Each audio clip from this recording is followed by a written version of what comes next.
Okay, guys. So again, blue belt curriculum. Um, the mentality that we have with this, I know we talked about this last week, but again, just to reset the mind for it, is not like, oh, I am now a blue belt and I need to know these things, or oh, to get my blue belt, I need to understand these techniques. It's not that. Like the mentality that I have for the blue belt curriculum, or I mean, essentially, it's just everything past white belt, past the fundamentals, is exactly that. Anything that doesn't fit into the general mold of fundamental position. So really quickly here, if I have jacks, we have closed guard, okay, very naturally occurring position, right? If I'm on the bottom, I'm naturally trying to latch on, grab. This is very standard positioning, right? If she pushes my leg down and starts to pass, naturally, I'm going to start to look to contain her and grab onto half guard, right? So a standard half guard, very fundamental, very basic. Side control, of course, very, very basic. Working from mount, very, very basic, right? Any of my sweeps, if she stands up, inside my guard here, she stands up inside my guard here, and I'm just trying to contain her still. Naturally, I start to fall into my delahiva. So even though delahiva is going to be part of our blue belt curriculum, a lot of it still takes place within the fundamentals, because again, naturally you will find yourself here. So essentially everything within our blue belt curriculum is a position that you have to mindfully go into. So you can't just find yourself there and then therefore have your basics and adapt to the position. To get into spider guard, I have to use like some cognition to get my grips, put my feet in place, and then start to move in a non-natural way. Or again, deep half guard, I have to pull myself actively to get underneath the position to set it up and get into that position, and so on and so forth. So that's basically the gist of most of these positions are going to be like, not advanced guard, but just not your standard naturally created positions. Okay, so we're gonna start this first bit with the spider guard. So today's gonna be super, super basic. We're just going to look at different ways where you're going to find yourself and opportunities to establish the position, a couple things with our grips, basic movement, and just maintaining position. So with any guard, with any position that you're trying to work from and add to your game, you have to feel confident that you can just maintain the position first and foremost, right? If I get spider guard and I'm thinking about using a lasso sweep, or even just doing something simple like popping a triangle, I won't be able to do it if I can't keep my partner there or my opponent in that position. So that should be the foundation of any of these positions. Can I get into it successfully, and can I maintain it without too much difficulty? If you can do that, then naturally you'll start to create some other opportunities and get your attacks, your sweeps, etc. going. So the first one that we're going to work off of is just our basic guard maintenance here. So feet on the hips, I'm just trying to keep her back. So we are within the open guard. This is fundamental. I'm just keeping the person away. Now, my grips for the spider guard, I have seen people use a pistol grip before, but I think that's ridiculous. That's especially on the sleeves. It is not a strong grip. Okay, pants a little bit different. There tends to be a little bit more room. So we always want to use this cuff grip. So your thumb goes in, and I'm going to fold the grip over to make sure that you get your full grip set in the position. You have to be careful that you don't create the pocket, because if I just reach up and I grab and I just sort of tuck it inside my grip, yeah, guys, move if you can't see. So if I fold this, or if I don't fold this over, the tension as this starts to pull is going to pop my fingers out of the position here, right? It's just going to jump the grip. So if I don't create the full cuff, you're setting yourself back. This, it turns into a crimp grip like rock climbing, and you'll be able to hang on to this for a lot longer. Now, naturally, as you close the fist, the grip's going to be that much stronger, and most people will be able to maintain it easier. If you did things like in your youth, or you do rock climb or whatever else, and you can hang on here, this is a lot less taxing because you don't engage the forearm as much, so you won't gas out your hand as much, but you are relying on a set of strength in the tendons of your fingers and hands and whatnot that are maybe not developed yet. Also, when you're here and she does rip aggressively, people get that, twang sensation sometimes. So if you don't have that strength built up in your fingers, then it may be something you want to avoid. Now, as a reminder, I can't grab on the inside, that's illegal. So that it also includes your thumb, but again, when you set things up, you'll end up pulling this free naturally and quite quickly. And if the referee comes around, you just do this quickly. Okay? So, first way to set this up, I'm going to push her away. I never want to bring my feet up while her hips are too close to me, because then she may just push my legs over my head, and then I'll lose my position immediately. So again, feet on the hips here. Get some good strong grips. I'm going to push her hips back first. That gives me time and it puts her under tension to set up my first foot. So one at a time. One foot goes on, I push and extend this leg, and I get my body rotating away from it on the other side. So the general idea, extended leg on the bottom side, bent leg on the top side. And then we end up exchanging positions. Now foot position, I don't want to be on her shoulders, I don't want to be on the biceps, I want to be tight into the crook of her elbow, and my knees are never pinched together. That's never going to be a strong position. I want to protect my joints too. Naturally, my hips will rotate into that butterfly position a lot easier than having my knees twisted like so. So the basic movement is just to exchange sides. I use my feet as a grip, I push down to elevate my butt, and then I extend to the opposite side. So you're not just on a paddle boat doing this, even though if you have heavy legs that can be effective. I actively want to lift my hips, because anytime I'm neutral here in the position, that's her best opportunity to shut down my feet. So by lifting my hips up, they're active, they're live, it's harder for her to deal with them. And then I hip escape away from the extended leg. Up and over, up and over. I've used this analogy before. Think that there's a knife underneath you that you're trying to avoid scratching your back or again stabbing yourself. Never centered, like so. Once I feel comfortable, I've done a few transitions. Bent side goes back to the foot, because again, the extended leg is what's controlling. So always looking for tension to control. Once that foot's on, I can push her back. Now the tension's here, and I can reset. And I can do the other side. Foot on, scoot away from it, bring the bent knee up. A little bit of movement back and forth, and then I'll reset my position. Okay? One thing to also get in the habit of doing is to try and break her grips at all times. So she'll start with the grips on my pants here, and see, I don't like that tension. So if I need to, break the grip off, reset. Break the grip off, reset. And then move from here. As a habit, as you saw Jax just do there, as soon as I get into position, she always reestablishes her grips. You never want to be floating there without any of your own control in the position on top. One last thing for the person on top here too, even though we're not moving that much, don't get in the habit of just being here. That's where your lower back is going to be killing you by the end of it. Okay? Squat into the position and make sure that you're using your core effectively. Okay, guys? Start with that, and then we'll look at a different entrance. 1, 2.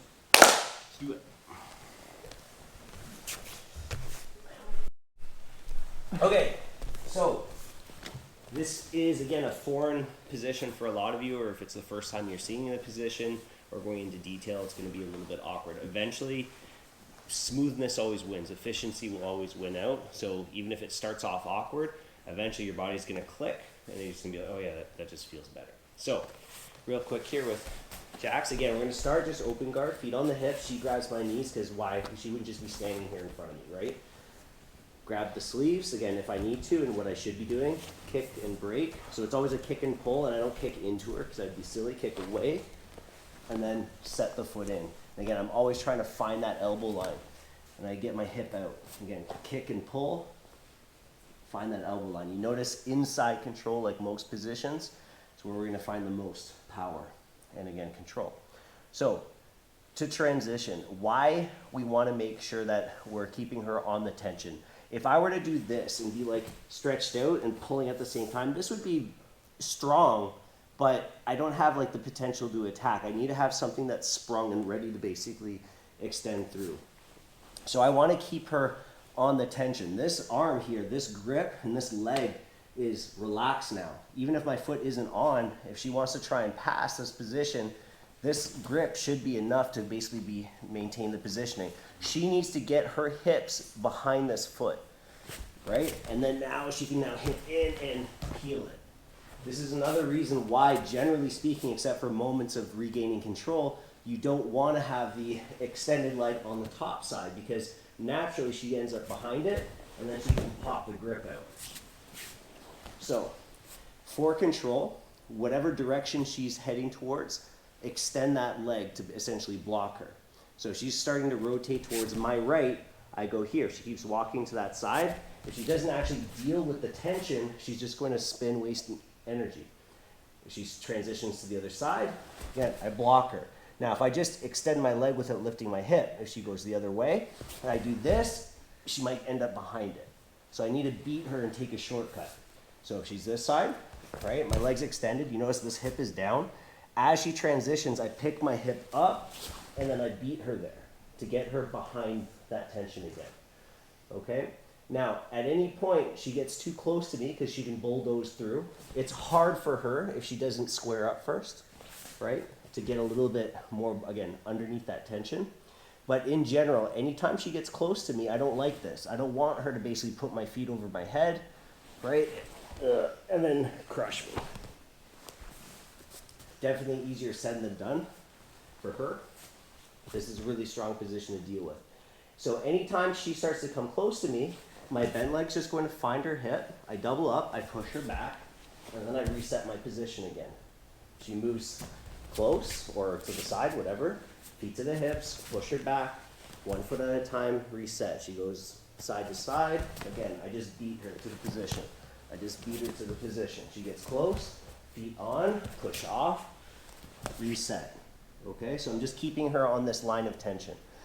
Now, the other option she has, and which is effectively like a way of shutting down the spider guard or a spider guard escape or pass, is just to force a torreondo. So she's going to walk straight backwards as she tries to pin my feet, and eventually she may overpower me. Now, the benefit of having your feet here is I can lift my hips. So as she tries to walk backwards, square up, hips up. So you see I pin at my hip line, and this way she tries to walk back and pin my feet. She's basically fighting her own strength. She comes back in again, I go back to my normal tension and movement. She gets too close, I find her hips, I push away, I reset. She tries to go away, I force her to drag me. She comes back again, block the hips. She goes left or right, I just put my feet wherever she's going. A little bit of hip movement, exactly. So this is how we maintain and feel in control of the position. So as a quick reminder, person walks away from you, trying to force your feet to the floor. Step on the biceps, lift your butt up high, arch your back essentially. Okay, just don't overdo it. They get too close, bent leg first, but in general, just find the hips again, kick them back off into the tension, reset your feet. Okay? Partner, nice and slow on top, so your partner can find the correct timing. Okay? 1, 2. Let's do it. Is that even in there? I don't know. Okay, guys. So let's set this up now from a slightly different position. It's very, very similar to what we were just doing. But basically, anytime your partner has grips on your legs, you should be able to go for a spider guard. Okay? It doesn't really matter what they're doing. If they are grabbing your pants, you should be able to just counter grip. Okay? If they're able to go here, so jacks again. If I'm on my back and she grabs my legs to go for a torreondo, say, like there's no reason why I shouldn't be able to counter grip her sleeves here. So even defensively, she starts trying to do a torreondo. If I can just pop her grip off quickly, I can eliminate a lot of her control and just put myself back into closed guard potentially. But we're going to start our spider off of this. Instead of me having the kind of control, feet on the hips, and she drops down to get control for herself, she has the control. I'm going to find her, okay? Get the sleeve grips, and then right away, I'm trying to put my feet onto the bicep, okay? And again, do your best not to try and jump, because anytime I lose any sort of tension on her leg, and I don't have my feet in place for an open guard or to find a closed guard, I'm risking something. So if she times it where I'm trying to bring my feet to the bicep both at the same time, and then just chucks my legs to the side, she gets an easy pass. So I always try and want to do one at a time, okay? So as she's stepping back to try and torreondo, like I'm trying to find her shoulder, chest, collarbone, or if I had the space, I find the elbow right away. But all I need is tension. Push her away. Now, why I don't go to the hips first on this opportunity is because she's bringing her hips away from me. I don't want to overstretch. So if she's moving away and I'm trying to find her hip, like I may overextend and lose it. So I'll just go to whatever I can get first. There's some pictures online of people with a foot right in the face too. That's also a good spot, okay? It's not when we're rolling in competition. So as she's stepping back, try your best, doesn't matter which foot, but one finds something just to block her. And once I have that, now I have the tension to be able to control side to side and get back into my guard work, okay? Now we're gonna add one little adjustment. So if she moves this way, this leg extends. She moves the opposite way, this leg extends. She gets close to me, feet to the hips, push her back, reset. Okay, she tries to drag me, I step and I lift, make her drag me. Okay, now, when we get to here, sometimes your partner, maybe you weren't quick enough to transition, but she does start to get behind my foot. All I do is I switch to this leg. Okay, so I kind of go against my rule for a second. Or, if she's successful at clearing, put both feet on the one. Okay, now very important, this would still qualify as a guard pass if she got her cross face and dropped her knees down. This is a grip, it's not a position. So she's not in my guard, she's just stuck. But I can use this very easily to just create a little bit of space. If I just keep kicking up, stretch, and then I get back in, okay? So all I want from you guys, start from a torreondo, partner gets the knees on, find something, ideally not your partner's face, but just be aware. Get your control, the real control and the real position. She'll move around a bit, just like you guys were doing. But then I'm gonna let her on one side, so whatever side, she's going to go behind. Now, from here, I can either just kick and extend the other leg to bring her back into control and remove the tension she was trying to pop out of. Or two, she gets behind it, and she clears it, and I do the same thing. I kick, but bring both your feet on to the one, and I use that to basically reset my positioning and get back to my guard work. Okay, now there's going to be very specific ways of her passing this position and breaking it down, and we have very specific responses on the bottom back. This is still just very general. This is, again, maintaining your guard and maintaining control within this position. Okay, so the partner's on top, make sure you move. You don't have to spend that much time there. Partner on the bottom, allow them to kind of get behind your foot and clear it. Okay, just so you can feel that it's not all is lost just because they did break the position. You just need one foot on the bicep to maintain control. Okay? 1, 2. See ya.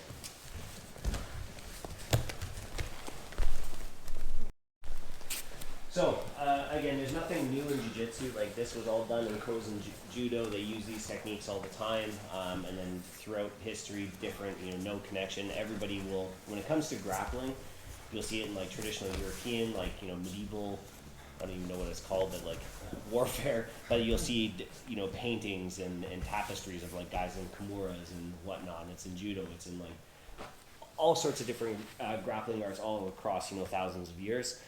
Everything is just kind of refocused, refound, recreated, because there's only so many ways you can manipulate the human body and use your own body to do so.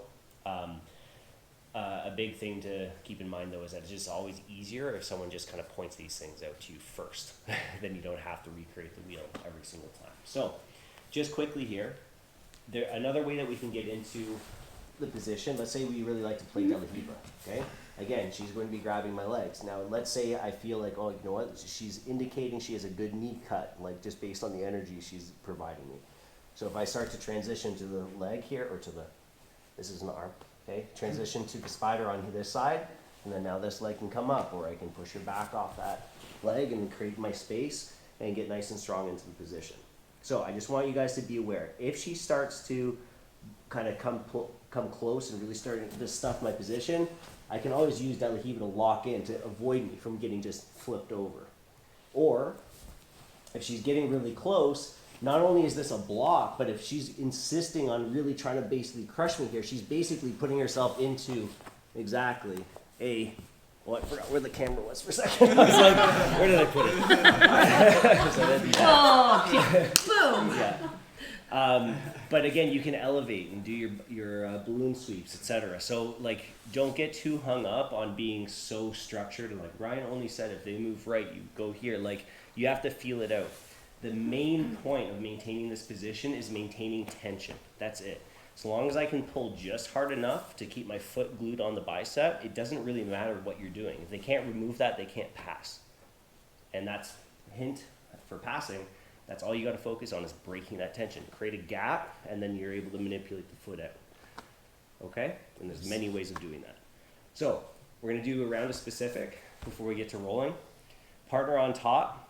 All I want you to do is try and stuff and pass. Okay? Like, so really just think torreondo. Just keep on trying to stuff those feet down, or just getting tight and sort of bulldozing. Partner on the bottom.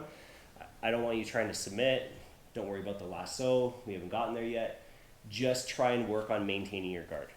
Okay, that's your only goal today. Feet stay planted and just maintain that position. I'll tell you when to switch top to bottom. All right? 1, 2. Let's do it.